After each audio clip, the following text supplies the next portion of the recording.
Hier, nous avons abordé une partie de l'enseignement de Matthieu concernant la prédication de Jésus sur la fin des temps et la fin du monde. Et je vous disais à ce moment-là que le terme eschatologique concernait la fin du monde. Eschaton veut dire fin.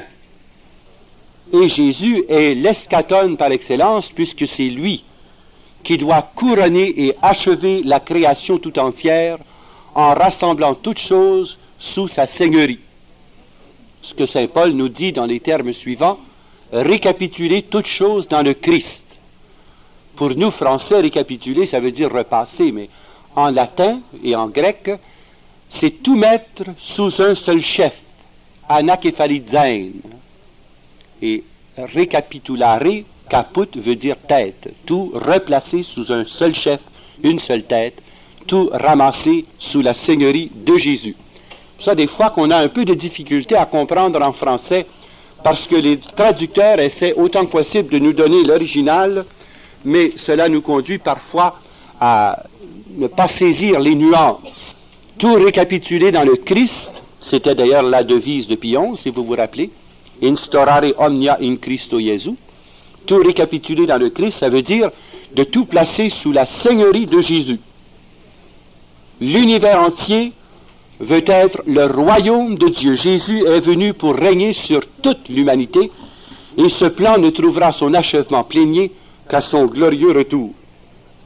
Alors, allons au verset 9 du chapitre 24e pour revoir un peu ce que nous avons touché hier. Je vous disais que nous sommes dans l'obligation de préparer une génération de martyrs. Peut-être même quelques-uns d'entre nous aurons-nous à témoigner par le sang de notre foi en Jésus-Christ. Plusieurs de nos contemporains l'ont déjà fait. Et nous avons surtout à préparer les jeunes qui montent à être tellement convaincus du Christ Jésus et des priorités du royaume qu'ils soient prêts à verser leur sang pour le Christ. D'ailleurs, le mot témoin français traduit le terme grec martyrion. Et martyrion, c'est bien martyr, n'est-ce pas? Le témoignage par excellence, c'est le témoignage du sang, où on est prêt à verser son sang pour celui qu'on aime. J'aimerais juste à vous relater ici un fait qu'une missionnaire de Chine m'a raconté durant une des retraites. Elle était présente dans un village lors de l'arrivée des troupes de Mao Tse-tung, et voici que le capitaine a assassiné devant une petite fille de 13 ans son père, sa mère et ses 4 frères. Et finalement, il veut l'intimider en lui disant « On va tous les tuer et l'Église sera morte. » La petite de 13 ans a répondu « Tant qu'il restera un Chinois qui croit en Jésus-Christ, l'Église de Chine subsistera. » Il a été tellement foudroyé par la réponse de cet enfant qu'il a quitté les lieux instantanément et la petite fille a pu sauver sa vie. Il se passe actuellement en Chine des choses merveilleuses. Malheureusement, ce n'est pas par les journaux qu'on peut l'apprendre. Mais nos catholiques chinois, nos chrétiens chinois sont d'une héroïcité extraordinaire. Ils sont persécutés de toutes parts, mais ils témoignent sans cesse à leurs persécuteurs par 3 façons.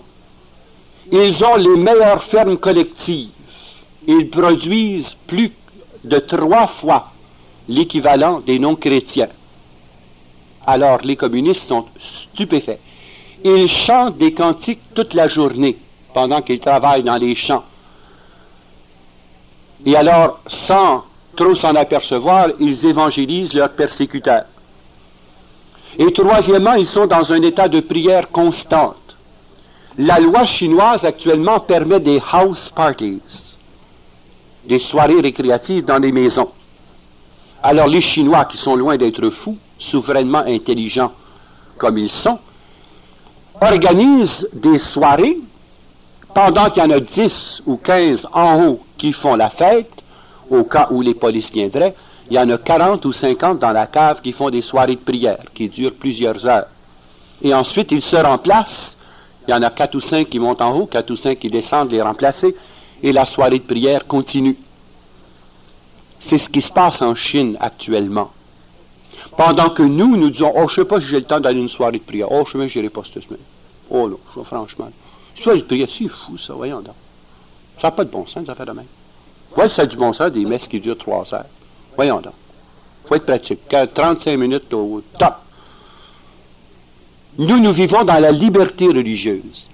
Et nous abusons de cette liberté. Nous n'avons pas le sens des valeurs que peuvent avoir nos frères persécutés. Quand on dit que l'on apporte une Bible en Chine, une Bible chinoise, chaque famille prend une page et la mémorise. Et ceux qui ont le texte de la Genèse se rencontrent une fois par mois pour répéter la Genèse d'après la page qu'ils ont appris. Et l'autre famille apprend l'Exode, puis ils reviennent, et là, ceux qui ont appris la Genèse récitent leur bout, puis ceux qui ont appris l'Exode récitent l'autre bout, en chinois, par cœur. Chacun une page. Et c'est ainsi que la parole de Dieu demeure vivante dans le peuple chinois. Puis nous autres, on a de la misère de se rappeler 3 versets. Dans les camps de concentration en Russie soviétique, c'est un des exercices les plus courants où des chrétiens de diverses cultures réécrivent de mémoire tout ce qu'ils peuvent se rappeler de la Bible. Et ils constituent des Bibles manuelles, écrites à la main, rassemblées avec des bouts de papier de toutes sortes et collées ensemble, et qu'ils conservent comme un trésor précieux. La parole de Dieu est un trésor précieux. Celui qui l'a découverte a découvert les plus grandes richesses du monde. Et nous avons l'avantage d'avoir des Bibles dans la main, et on ne prend même pas le temps, on ne prend même pas la peine de les lire. C'est ça qui est grave, voyez-vous. Et comment pensez-vous que nous pourrons faire face à la persécution des années qui viennent si nous ne sommes pas radicalement fondés sur la parole de Dieu? C'est ça qui est notre force, parce qu'elle est la vérité. Et quand Saint Paul nous dit, vous avez reçu la parole de vérité, ne rougissez pas de l'Évangile, qui est force de Dieu, car vous n'avez pas reçu un esprit de crainte ou de peur, mais un esprit de force et de maîtrise de soi. C'est ça qui est important pour nous, d'approfondir chacune des paroles de l'Écriture, de nous les approprier, pour que nous puissions être forts en tout temps, éclairés de la lumière de Dieu et nourris de la substantifique moelle de la parole du Seigneur. Au verset 14, cette bonne nouvelle du royaume sera proclamée dans le monde entier en témoignage à la face de tous les hommes, et alors viendra la fin. Actuellement, nous pouvons dire que la Bible est traduite en 137 langues. 141 langues, pardon. Mais elle n'est pas suffisamment diffusée, parce que ceux qui les éditent veulent pouvoir les distribuer gratuitement. Je vous donne un exemple. J'ai reçu la semaine dernière d'un ami juif charismatique du nom de Shlomo Isaac une édition du Nouveau Testament en arabe. C'est la première fois qu'on fait une édition du Nouveau Testament en arabe, et c'est un juif qui l'a faite avec des amis. Il en a imprimé plusieurs dizaines de mille. Mais il faut qu'il puisse la donner aux Arabes, parce qu'ils reçoivent du gouvernement le Coran. Donc, pour qu'ils puissent recevoir la vérité de Jésus, il faut bien que quelqu'un la leur donne.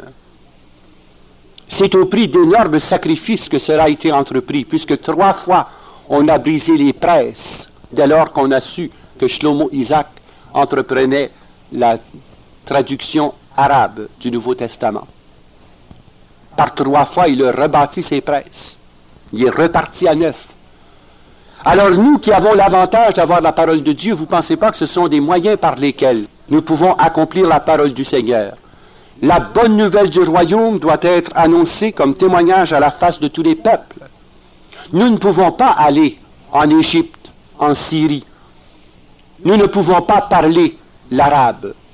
Mais au moins nous pouvons mettre entre les mains de ceux qui font de telles entreprises les moyens de la distribuer. Personnellement, je me suis engagé face à Shlomo Isaac à l'aider à financer l'édition arabe du Nouveau Testament. Mais ce sont des moyens qui nous sont à notre disposition pour nous permettre au moins d'aider ceux qui ont la tâche d'évangéliser en direct ces peuplades, dont nous ne parlons la langue, dont nous ne connaissons pas les coutumes et dont surtout nous ne connaissons pas la culture. Mais le Seigneur en suscite qui peuvent le faire. À nous, solidaires de nos frères, de nous porter comme collaborateurs pour la réalisation de telles œuvres. Le texte continue.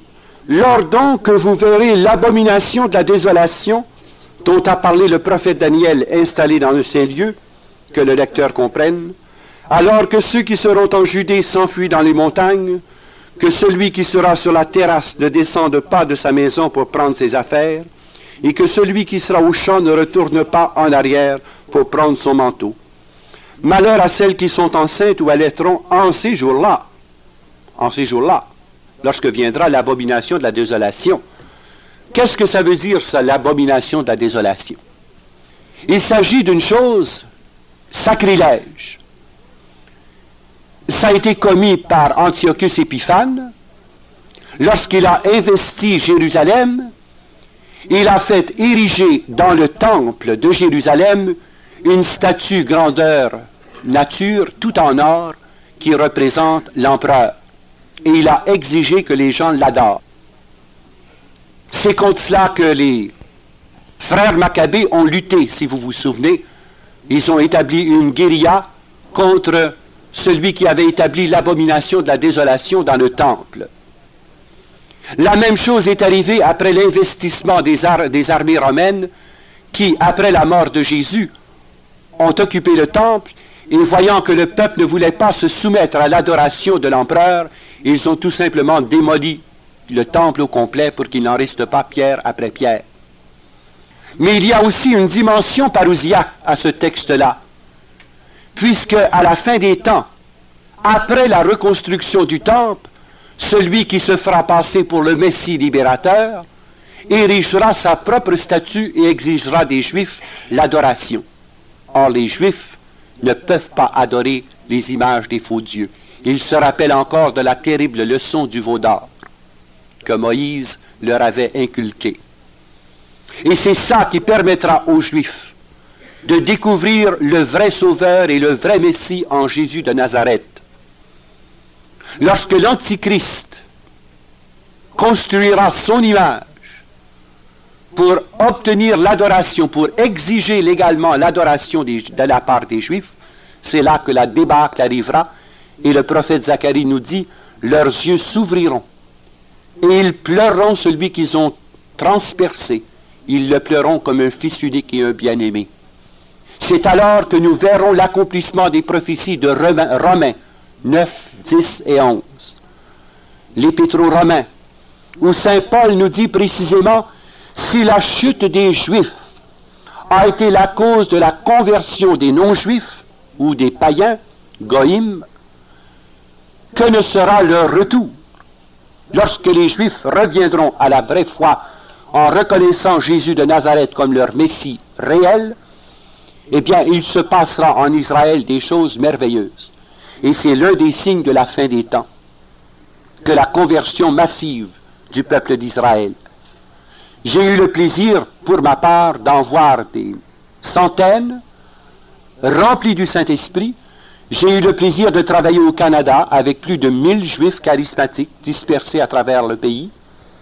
Ils ont leur synagogue messianique où ils enseignent en hébreu un texte de l'Ancien Testament et toujours un texte du Nouveau Testament, et où le peuple font le partage de la scène selon le texte de saint Paul. Et nous voyons en même temps la préparation du premier congrès international des Juifs messianiques qui se tiendra à Jérusalem au mois d'avril, 2, 3, 4 avril 1978, la semaine après Pâques. Ce sont là des signes qui nous révèlent que l'Esprit de Dieu est en train véritablement de faire une chose neuve. Il est en train de préparer son peuple pour faire face à ces heures tragiques de souffrance, de torture morale, lorsque l'abomination de la désolation sera installée dans le temple d'Israël. Alors le Seigneur les avertit de se tenir prêts à ces heures, car il y aura alors une grande détresse telle qu'il n'y en a pas eu depuis le commencement du monde jusqu'à ce jour, et qu'il n'y en aura jamais plus. Et si ces jours-là n'avaient pas été abrégés, nul n'aurait eu la vie sauve, mais à cause des élus, ils seront abrégés ces jours-là. Qu'est-ce que le Seigneur est en train de nous dire? La prière des justes hâte l'avènement du roi de gloire. Nous avons un devoir d'intercession pour obtenir du Seigneur que ces jours terribles soient abrégés. Et le Seigneur nous donne déjà la garantie que ces jours seront abrégés par la prière des justes. Il s'agit d'entrer en communion avec le Seigneur pour obtenir de lui, Seigneur, si tu trouves 50 justes dans cette ville, est-ce que tu l'épargneras? Et si je n'en trouve que 45, est-ce que tu la sauveras? Et si ce n'est que 30, le marché tient toujours. Et 20, et 10. Nous avons à intercéder, non seulement pour le peuple d'Israël, mais pour toutes les nations de la terre, afin que la paix mondiale revienne. Et la paix mondiale ne commence pas à l'ONU. La paix mondiale commence dans le cœur de chaque habitant de la terre. Que ton cœur soit en paix avec ton Dieu et ton prochain. Et déjà, tu commences à hâter l'avènement du royaume de Dieu. On pense que la paix mondiale sera le fruit d'une législation. Détrompez-vous. La paix mondiale sera le fruit de la conversion des cœurs dans la puissance du Saint-Esprit. Il n'y a pas une législation au monde qui peut commander la conversion. À partir du 8 juillet 1978, tout le monde se convertira. Il aurait beau passer tous les décrets en chambre, ça ne peut pas marcher de même. Et comment obtient-on la conversion des cœurs? Par la prière d'intercession. Intercéder pour la paix dans notre province. Intercéder pour la paix dans notre pays. Intercéder pour la paix dans chacun des pays troublés par la guerre et par la haine fratricide. Priez enfin pour la paix d'Israël et de Jérusalem. Car le salut passe par Jérusalem. La paix mondiale se décidera à Jérusalem, après que les cœurs auront été ralliés autour du Christ roi. Alors, si l'on vous dit, tenez, voici le Christ, ou le voilà, n'en croyez rien. Il surgira en effet des faux Christ et des faux prophètes qui produiront des signes et des prodiges considérables, capables d'abuser, si possible, même les élus. En fait, quand vous voyez les puissances occultes à l'œuvre, ils sont capables de produire n'importe quel contre-signe pour imiter les charismes. Vous savez, le Seigneur nous a donné des signes. Satan, lui, est un singe qui imite les signes. C'est exactement la même chose qui s'est produite lorsque Moïse est allé dans la cour de Pharaon. Il a fait de nombreux prodiges. Et pour chaque prodige qu'il a fait au nom de l'Éternel, les devins de la cour ont fait les mêmes prodiges. Dans le premier cas, tout venait de la puissance de Dieu. Dans le second cas, par la contrefaçon de Satan. Il est un expert en contrefaçon, puisqu'il est le père du mensonge. Nous voyons bien des gens guérir par les sciences occultes, par la radiesthésie. Mais il y a trois choses qui nous permettent de discerner. La guérison du corps n'est pas accompagnée de la conversion du cœur. Deuxième chose, la gloire va tout au guérisseur et rien ne va à Dieu. Et la troisième chose, les personnes deviennent des dépendants chroniques de celui qui les a guéris. Il en fait des disciples. Alors que dans le cas de guérison divine, ils deviennent des disciples du Seigneur Jésus-Christ. Quatrième chose, la plupart des guérisseurs le font pour de l'argent. Tandis que Jésus nous dit, ce que vous avez reçu gratuitement, donnez-le gratuitement. À ce moment-là, ce n'est pas rentable. Hein? Le Seigneur nous a donné des critères pour évaluer qu'est-ce qui est authentique et qu'est-ce qui ne l'est pas. Mais quand je vois des lignées de voitures, d'ecclésiastiques et de religieuses qui se rendent chez certaines guérisseuses de Québec, entre autres, pour ne pas la nommer, je la nomme pas parce que je pourrais être poursuivi en justice, mais je pense que vous savez de qui je parle, des centaines de sœurs qui vont se faire prier dessus et qui se font soumettre à du magnétisme et à la radiesthésie pour demander la guérison divine. Ils sont dupes et ils se sont laissés fourvoyer dans les griffes du menteur. Et forcément, on s'aperçoit après coup certaines crises de la foi et finalement, ce qui devient le livre de lecture de la communauté, c'est tout simplement les grands maîtres, au lieu d'être l'évangile de Jésus-Christ. Ça parle, ça. Ça en dit long. Et ensuite, ils peuvent obtenir toutes sortes de prodiges, comme la lévitation, ou comme la transfiguration, ou des phénomènes de cette nature en faisant parler les morts. C'est spectaculaire, mais ce sont des contrefaçons du don de prophétie. Au don de prophétie, ils opposent le don de clairvoyance. Et les gens disent, « Oh, elle est bonne celle-là, je te dis qu'elle est capable de nous dire l'avenir, elle ne se trompe jamais. Elle a juste à regarder dans sa boule de cristal, là, puis elle lit notre aura. Puis elle ne se trompe jamais. » Elle a réussi à vous tromper. Car les contrefaçons sont des singeries de Dieu pour dévaluer les dons de la foi. Je pense que c'est important qu'on soit éveillé là-dessus. Et c'est ainsi qu'ils se présentent, n'est-ce pas, comme des libérateurs, alors qu'ils asservissent à la puissance démoniaque ceux qui vont les consulter. C'est quand même sérieux. Et je ne peux pas croire que des chrétiens puissent se laisser si facilement berner. La raison pour laquelle ils se laissent séduire, c'est par leur ignorance des Écritures, où il est dit clairement dans Deutéronome 18, « Toutes ces choses sont une abomination devant ma face. » Deutéronome 18, versets 9 à 13. Où c'est important pour nous de comprendre que les mantras, la magie, les moyens de divination sont autant de choses qui sont une abomination devant la face de Dieu. Et nous allons demander à des gourous, à des maharashis de tout poil, de nous apprendre à prier, alors qu'on oublie ceux-là même que le Seigneur a suscités dans l'Église de Dieu, comme par exemple Sainte Thérèse d'Avila, Saint Jean de la Croix et tant d'autres, qui nous initient aux réalités spirituelles et surnaturelles. Mais c'est par ignorance. Et l'ignorance du peuple n'est pas la faute du peuple. L'ignorance du peuple, c'est la faute des pasteurs qui n'ont pas su nourrir leur peuple de la parole de Dieu et les initier à la vérité de l'Évangile. Et c'est pourquoi nous devons les porter dans la prière, intercéder pour vos prêtres, pour vos évêques, pour l'Église de Dieu, afin que ceux qui ont un rôle pastoral, à quelque titre que ce soit, exercent leur ministère en toute justice et en toute vérité. Car vous savez, les prophéties concernant les pasteurs sont terribles.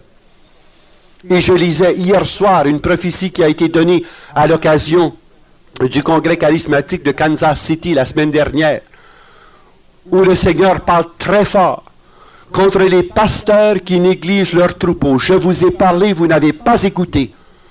Vous avez refusé au peuple, vous avez refusé de nourrir mon peuple de ma parole. Et vous les avez détournés contre moi parce que votre orgueil vous empêchait de voir les signes que j'accomplissais en ces temps. Elle va être publiée, d'ailleurs, ces prophéties-là seront publiées officiellement. Mais la première des prophéties qui est sortie durant le congrès de Kansas était dirigée contre les pasteurs, qui détournaient le peuple de Dieu parce que leur orgueil et leur suffisance intellectuelle refusaient les signes que le Seigneur produit en notre temps. C'est fort, c'est même très fort. Je ne sais pas comment ça va être géré, mais c'est l'écho fidèle de tout ce qu'Ézéchiel pouvait dire, par exemple au chapitre 34, et ce que Isaïe et Jérémie n'ont cessé de crier. Mon peuple se perd faute de pasteurs. Et dans Ézéchiel, ça va même dire, je prendrai mon bâton et je disperserai les pasteurs et je rassemblerai moi-même mon troupeau et je leur donnerai des pasteurs selon mon cœur, dit le Seigneur. C'est ça qui se passe. Puis Jésus nous en avertit. Jésus nous en avertit. Pour qu'on ne plaide pas ignorance. Ça, c'est de l'ignorance crasse, comme disent les auteurs de morale. L'ignorance crasse, c'est l'ignorance coupable. On devait le savoir, et il n'y a rien qui permettait qu'on l'ignore, puisque tout est là devant nous, dans la parole de Dieu et dans le magistère de l'Église. Mais on a choisi de ne pas lire. On a choisi l'ignorance contre la vérité, et on a été séduit par le mensonge des faux prophètes, des faux Christ. C'est ça que le Seigneur est en train de nous dire. Il faut qu'on l'accueille, cette parole-là. N'endurcissez pas votre cœur, mais écoutez la voix du Seigneur. Ne faites pas comme vos pères dans le désert, qui ont contesté, qui ont refusé, et qui sont morts dans le désert, qui ne sont pas entrés dans la terre promise parce qu'ils avaient la nuque trop raide. Le Seigneur nous avertit encore. On ne peut pas plaider ignorance après ça. Il viendra un temps où des faux Christ viendront en mon nom. Ne les écoutez pas, car ils produiront des signes, des prodiges considérables, capables d'abuser, si possible, même les élus. Ainsi, vous voilà prévenus. Un homme averti en vaut deux. C'est pourquoi le Seigneur nous donne de ses avis. Et comment authentifier les signes et les prodiges? C'est très simple, c'est toujours conforme à la parole de Dieu, car le Seigneur ne peut pas se contredire. On doit toujours pouvoir authentifier d'après la parole de Dieu les événements qui se passent. Deuxièmement, on doit voir de dignes fruits de pénitence. Troisièmement, on doit y voir proclamer la Seigneurie de Jésus-Christ. On doit y voir fleurir la louange. Et on doit voir la libération des cœurs et des esprits qui deviennent remplis de charité. Et ça, c'est l'œuvre du Saint-Esprit. Satan n'est pas capable de faire ça. Satan est incapable de nous conduire à un plus grand amour de Dieu, des sacrements, de l'Église et de la parole. Il se couperait le cou. Il n'est pas fou. Souverainement intelligent. Alors, c'est relativement facile de pouvoir discerner. Est-ce qu'il y a un plus grand amour de la parole de Dieu? Est-ce qu'il y a une fréquentation plus quotidienne des sacrements? Est-ce qu'il y a une plus grande charité? Est-ce qu'il y a de la louange, de l'action de grâce qui produisent des fruits de conversion? Ça vient du Saint-Esprit. Ça ne vient pas des hommes et ça ne vient pas de Satan. Le Seigneur nous prévient de ne pas nous laisser éblouir par le spectacle des choses étonnantes, mais que nous nous rabattions sur les fruits. C'est par les fruits que vous reconnaîtrez l'arbre. Des dignes fruits de pénitence, résultant d'une conversion radicale du cœur vers la personne de Jésus-Christ. Car nul ne peut dire Jésus-Christ est Seigneur sans qu'il le fasse dans la puissance du Saint-Esprit. Satan ne peut absolument pas inspirer une acclamation. Jésus-Christ est Seigneur à la gloire de Dieu le Père. Il n'est pas capable. Et c'est pourquoi, pour discerner, on passe ce simple petit test. Jésus-Christ est Seigneur à la gloire de Dieu le Père. Satan est incapable de découvrir et de faire proclamer du cœur et des lèvres la Seigneurie de Jésus-Christ. Ça le détruirait. Si donc on vous dit, le voici au désert, n'y allez pas. Le voici dans les cachettes, n'en croyez rien.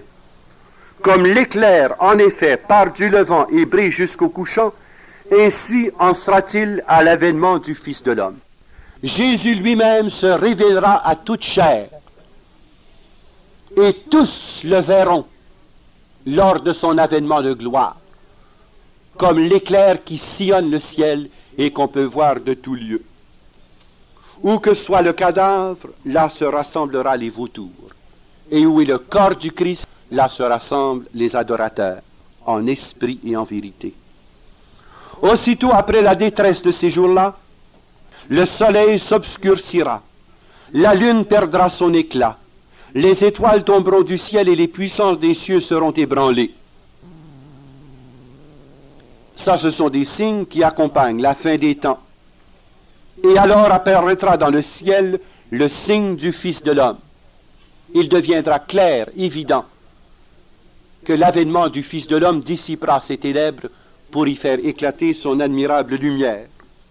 En note H, les pères ont vu dans ce signe la croix du Christ. Il pourrait s'agir du Christ lui-même, manifestant par son triomphe dans l'Église qu'il est vraiment ressuscité et glorieux.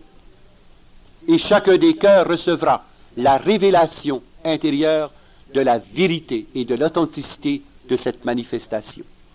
Car l'Esprit Saint témoignera en eux, voilà le Seigneur qui revient à son Église. On se demande parfois comment ces choses se produiront. Bien, c'est relativement facile à comprendre, surtout lorsque l'on sait qu'il existe sur la croûte terrestre 3 grandes failles. Vous avez celle qui nous est plus connue et plus près de nous, la grande faille, n'est-ce pas, de la vallée de San Ferdinando, tout le long de la côte qui va de Los Angeles à San Diego. Lorsque les tremblements de terre qui accompagneront la fin des temps, pas la fin du monde, là, comprenez-moi bien, la fin des temps, lorsque les tremblements de terre violents se produiront en plusieurs lieux simultanément, il y aura des éruptions volcaniques considérables qui déchargeront dans l'atmosphère une poussière volcanique qui prend 3 à 4 jours à pouvoir se reposer, se déposer à nouveau. Je ne sais pas s'il y en a parmi vous qui ont déjà assisté à des volcans en éruption. Le ciel s'obscurcit, on ne peut absolument rien voir. Il y a beau être midi, il fait sombre comme en pleine nuit. Mais quand on voit de telles failles, aussi bien sur le continent africain que sur le continent nord-américain et aussi au Moyen-Orient, eh bien, il se déchargera dans l'atmosphère une telle quantité de poussière volcanique que, littéralement, le ciel et le soleil s'obscurciront. La lune perdra son éclat, les étoiles seront ébranlées parce que les forces magnétiques de la Terre seront changées et il y aura comme un déboussolement des astres à cause des variations magnétiques. On sait par exemple qu'au 8e siècle, au 6e siècle également avant Jésus-Christ, avant que les 2 planètes, Vénus et Mars, trouvent leur orbite actuelle, qu'il y a eu des occasions de frottement des champs magnétiques de ces 2 planètes avec la planète Terre. Et il y a eu des perturbations épouvantables à cause de la puissance d'attraction. Il y a eu des raz-de-marée de l'ordre de 45 à 60 pieds. Il y a aussi un changement de l'axe de la Terre de 5 degrés. Ça, c'est toutes les études de Velikovsky qui ont mis ça à jour. Les études d'Emmanuel Velikovsky. Je ne sais pas si vous connaissez cet auteur, c'est un grand savant. Un savant qui travaille actuellement pour le compte des États-Unis en vue de l'exploration de Saturne, Pluton et les autres planètes. C'est un des grands savants de l'heure. Emmanuel Velikovsky a consacré 8 volumes, dont 2 sur tous les phénomènes réels et littéralement reproduits dans les livres de l'Ancien Testament. Il démontre que tout ce qui est dit dans l'Ancien Testament est littéralement exact. Il en a fait la vérification. Et c'était dû à ces 2 planètes, Vénus et Mars, qui n'avaient pas encore trouvé leur axe actuel, leur orbite actuelle, dis-je. Et ces 2 planètes-là, régulièrement, à tous les 122 ans, approchaient de la Terre et créaient toutes sortes de perturbations. Mais au 8e et au 6e siècle avant Jésus-Christ, ils sont passés tellement proches de la Terre que ça a créé des problèmes d'un ordre gigantesque. Et c'est ainsi que nous voyons, par exemple, quand on dit que le Soleil est arrêté pendant 24 heures, n'est-ce pas? Ceci est littéralement vrai. Ça a été démontré scientifiquement par la NASA lorsqu'ils ont fait le calcul des voyages pour se rendre sur la Lune. Il leur manquait 72 heures. et ils ont cherché comment ça se fait, est-ce que ce sont nos machines qui ont fait erreur dans le calcul, mais ils se sont aperçus que leurs 72 heures étaient retrouvées par les différents incidents de la Bible qui replaçaient précisément. Et alors ils ont pu déterminer à 1 seconde près comment atterrir l'homme sur la Lune à telle place. Mais ils ont dû se servir de la Bible pour combler leurs lacunes. Et Velikovsky a tout démontré ça. Il y a des livres entiers là-dessus. Je ne prends pas le temps de vous les expliquer, mais je vous renvoie aux études de Velikovsky, World in Collision, où il raconte précisément de ces collisions magnétiques entre la planète Vénus et la planète Mars par rapport au champ magnétique terrien. Et vous avez l'autre, Chaos, Ages in Chaos, où il démontre que la chronologie de la Bible est plus véridique que la chronologie que prétendent les historiens. C'est une contribution majeure qui révolutionne actuellement tout le monde scientifique. Emmanuel Velikovsky est son nom. C'est bon à savoir. Et c'est ainsi, n'est-ce pas, qu'il démontre, parce que c'est déjà arrivé dans l'histoire du monde d'avoir de telles éruptions volcaniques, comment, n'est-ce pas, ces failles déchargent une telle abondance de cendres volcaniques que littéralement la Terre est enveloppée de nuages épais qui obscurcit le Soleil et la Lune, et qui, par ailleurs, par le changement du champ magnétique terrestre, il y a un déboussolement des astres qui dépendent directement de ce champ magnétique. Et alors apparaîtra dans le ciel le signe du Fils de l'homme. Et alors toutes les races de la terre se frapperont la poitrine. Et l'on verra le Fils de l'homme venir sur les nuées du ciel avec puissance et grande gloire. C'est ça qui est le triomphe du Christ roi. Les nations qui l'ont combattu, les nations qui ont apostasié, les nations qui ont persécuté les chrétiens et le Christ, reconnaîtront leur culpabilité et se battront la poitrine. Et Jésus alors viendra prendre possession de son royaume. Il enverra ses anges avec une trompette sonore pour rassembler ses élus des 4 coins de l'horizon, d'un bout à l'autre, d'un bout des cieux à l'autre. D'où l'unification de tous les hommes sous le Christ durant le règne messianique. Alors, naturellement, les apôtres ont eu la même réaction que nous. Seigneur, quand ces choses devront-elles arriver? On est donc curieux. On veut tout savoir. Même quand on le sait, on n'est pas plus converti, vous savez. Ce n'est pas le fait de savoir une chose qui nous convertit, c'est le fait de l'accueillir dans notre cœur. On peut savoir bien des choses dans notre tête. Il y a des gens qui sont cérébralement chrétiens, mais qui n'ont pas une once de charité dans le cœur. Tout dans la tête, rien dans le cœur. Ils sont jamais bien raides entre les deux oreilles. J'aimerais ça qu'on invente une sorte de drainot spirituel. On leur mette ça là, que ça débouche, puis finalement que ça passe au cœur. C'est ça qu'on aurait besoin. Je ne sais pas qui va mettre ça au point. Il y a un blocage. Les tuyaux sont bouchés, ça ne passe pas de la tête au cœur. Il y a des poêles de ramasser. Il y a de la graisse de ramasser qui bloque. Il y a un bouchon qui empêche la parole de Dieu de passer de la tête au cœur. C'est ça que l'Esprit Saint veut faire. Nous débloquer pour créer la communication entre l'intelligence et le cœur.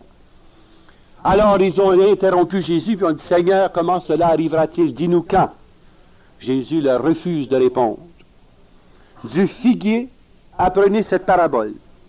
Dès que sa ramure devient flexible et que ses feuilles poussent, vous vous rendez compte que l'été est proche. De même, vous aussi, lorsque vous verrez tout cela, rendez-vous compte qu'il est proche des portes. En d'autres termes, servez-vous donc de votre bon sens. Vous êtes capable de savoir quand le soleil se couche très beau, qu'il fera beau le lendemain. Vous êtes capable de connaître les signes du printemps avec l'arrivée des bourgeons et des hirondelles. Vous êtes capable de reconnaître quand il fera beau et quand il pleuvra à partir de la rosée du matin.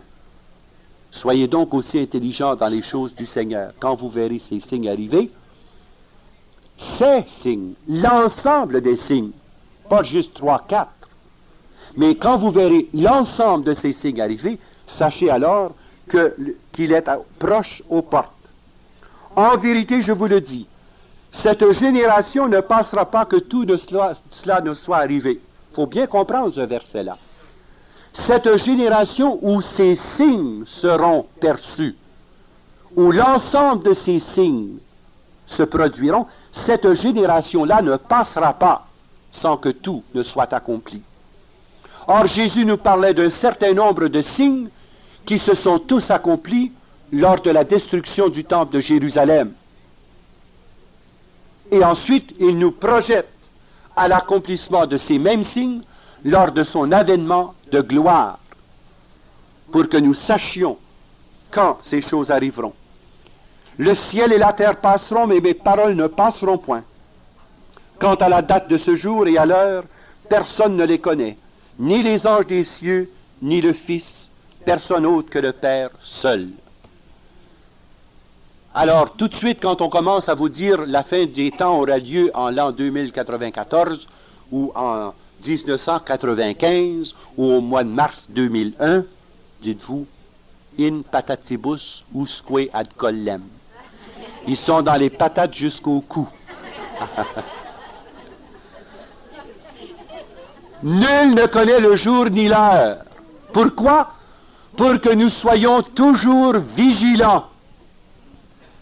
Autrement, on s'assoirait sur nos lauriers et on dirait pourquoi se convertir? C'est rien que dans 300 ans. Le Seigneur qui est fait psychologue et qui connaît le cœur de l'homme,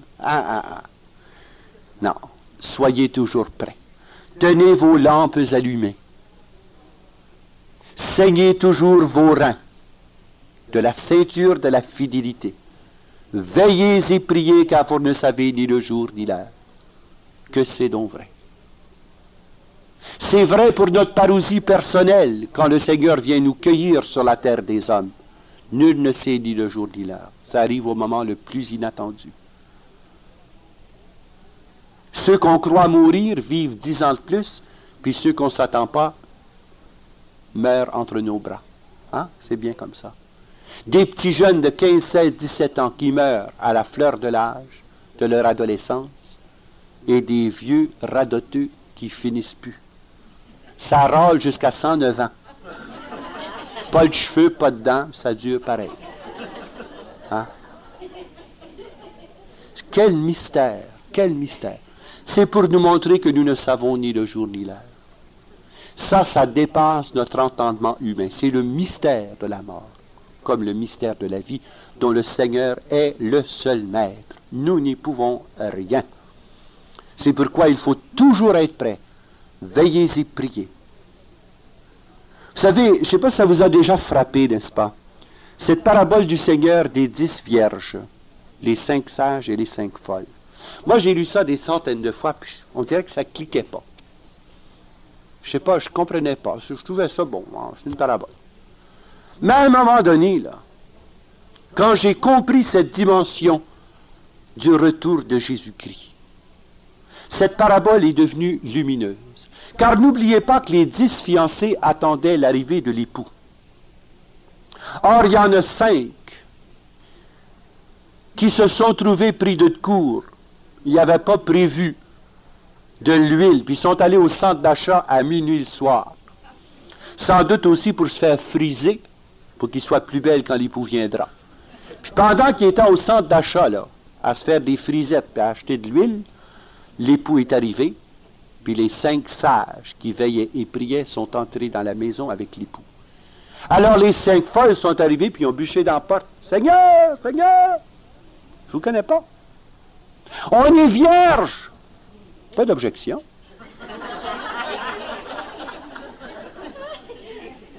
Qu'est-ce que ça vous donne d'être vierge jusqu'aux oreilles? Vous êtes folles comme des balais.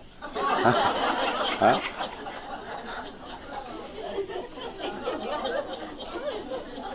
On est vierge. On a gardé ta virginité en ton nom. So what? Si tu n'avais pas la sagesse et l'huile de la charité, qu'est-ce que ça t'a servi ta virginité? Hein?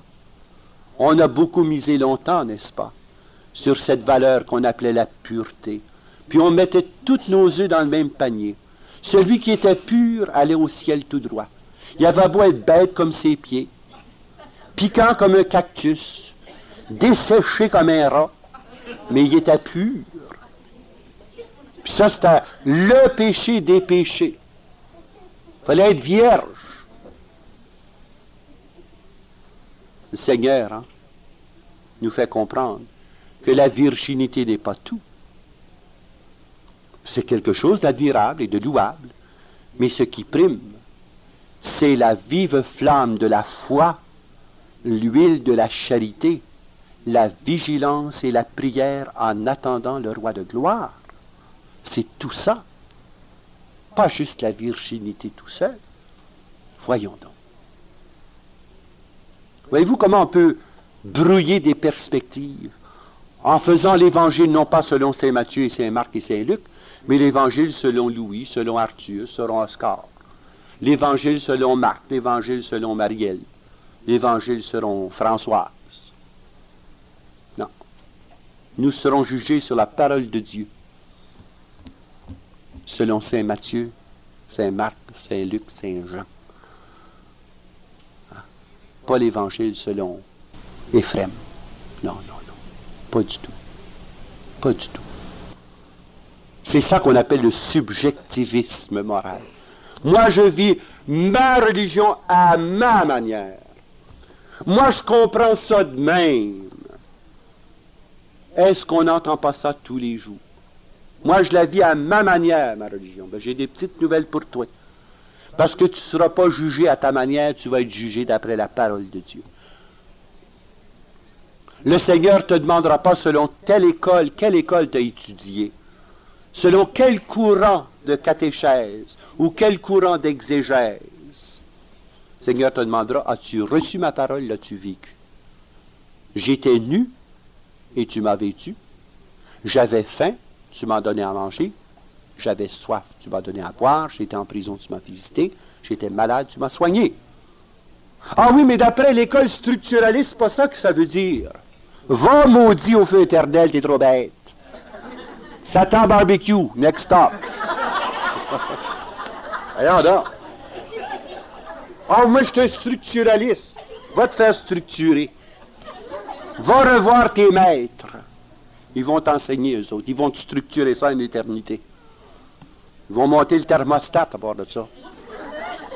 D'après ton degré de savoir, ils vont monter les degrés.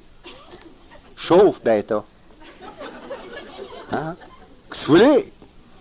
Quand on met son intelligence au-dessus de la parole de Dieu, qu'on met son jugement propre devant celui de l'Église, on fait un acte d'orgueil où on se place au-dessus de tout. On devient la norme. On devient l'arbre du bien et du mal. Et on se substitue à Dieu. On ne mérite que cela. Va maudit au feu éternel. Voyez pourquoi ce n'est pas laissé à un chacun de prendre la parole et d'en faire ce qu'il veut. La parole de Dieu. La vérité. Et ce n'est pas par des pirouettes intellectuelles qu'on déforme la parole de Dieu et qu'on s'en sauve. Non, non, non. En esprit et en vérité, avec un cœur humble, contrit et broyé, sachant que le Seigneur nous parle, non pas pour nous divertir, mais pour nous instruire et nous convertir. C'est pas un jeu d'enfant, ça.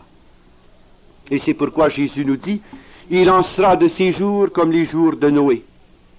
Ainsi en sera-t-il de l'avènement du Fils de l'homme. En ces jours qui précédèrent le déluge, on mangeait, on buvait, on prenait femme, on marie, chacun au jour de Noé, jusqu'au jour où Noé entra dans l'arche. Et les gens ne se doutèrent de rien jusqu'à l'arrivée du déluge. Garde, t'as pas entendu le bateau que nous a monté Noé. Va voir ça, ça vaut à peine. Une affaire de bateau, mon vieux, à part de ça qui est 365 000 de la rivière la plus proche. T'as pas entendu la dernière, imagine-toi, il est allé chercher des bébites partout. Moi, il part un zoo, certain. Bon. Les gens avaient du fun. Il riait. Puis donc fort, qu'est-ce qui se passe? L'eau montait. Puis Noé, lui, embarquait sa gang dans l'arche. L'eau de là, il fait des ballons, puis il crève. Hein? Il y a... Il en sera du temps du Fils de l'homme comme au temps de Noé. Ceux qui ont toujours ben du fun, les charismatiques, c'est fou. Pas des ballons, t'es trop bête. N'aie-toi. T'as pas voulu de l'eau vive, on va t'en donner de l'autre. Hein? Il en sera du jour du Fils de l'homme comme au jour de Noé. Et les 4 choses qui avaient cours au temps de Noé, c'était la violence, le mépris des parents, l'homosexualité et le lesbianisme, et c'était la recherche du plaisir et des jeux. Mon Dieu, que ça ressemble à chez nous, ça. Il en sera du jour du Fils de l'homme comme au temps de Noé. Les gens vont passer leur temps à avoir du fun, à aller de cabaret en cabaret, de noce en noce, et puis on célébrera la chair sur toutes ses formes, et on oubliera les priorités du royaume. Et l'arche, petit à petit, se détachera portée par les eaux, pendant que les autres sont engloutissent. Et alors, arrive le texte dont je vous parlais l'autre jour. 2 hommes seront au champ. L'un est pris, l'autre est laissé. 2 femmes en train de moudre. L'une est prise, l'autre est laissée. L'enlèvement de l'Église. L'enlèvement de l'Église. Ils iront à sa rencontre dans les airs. Veillez donc, car vous ne savez quel jour va venir votre maître. Comprenez-le bien. Si le maître de maison avait su à quelle heure de la nuit le voleur devait venir, il aurait veillé et n'aurait pas permis qu'on perçât les murs de sa demeure. Ainsi donc, tenez-vous prêts, vous aussi, car c'est à l'heure que vous n'y pensez pas que le Fils de l'homme viendra. Le Fils de l'homme viendra le jour du dernier jour pour prendre possession de son Église et rétablir sur la terre des hommes son royaume de justice, d'amour et de paix. Suivent ensuite les paraboles des 10 vierges, les paraboles des talents, et le jugement dernier, à partir de là, le jugement dernier, là nous sommes rendus à l'eschatologie et la fin du monde, où le Seigneur ressuscitera tous les morts depuis le début des temps et donnera à chacun la rétribution de ses œuvres. Entrez, les bénis de mon Père, dans la joie qu'a préparée de mon Maître, allez maudits au feu de l'Éternel. Ça, c'est la fin du monde, le jugement dernier. Alors, voyez que c'est très net, la distinction entre la fin des temps, qui s'appelle l'avènement, et la fin du monde, qui s'appelle le jugement dernier. Il est important de connaître ces choses-là. Nous ne pouvons pas nous payer le luxe de les ignorer. Et pas seulement des connaître, mais des proclamer. La vigilance et la prière, l'intercession qui hâte l'avènement du Christ roi. Et c'est ainsi que nous préparons nos cœurs, déjà, pour être accueillants au retour de Jésus. Mais dès aujourd'hui, résulte pour nous l'obligation de bâtir ce royaume de justice, d'amour et de paix par le partage de la parole dans l'évangélisation.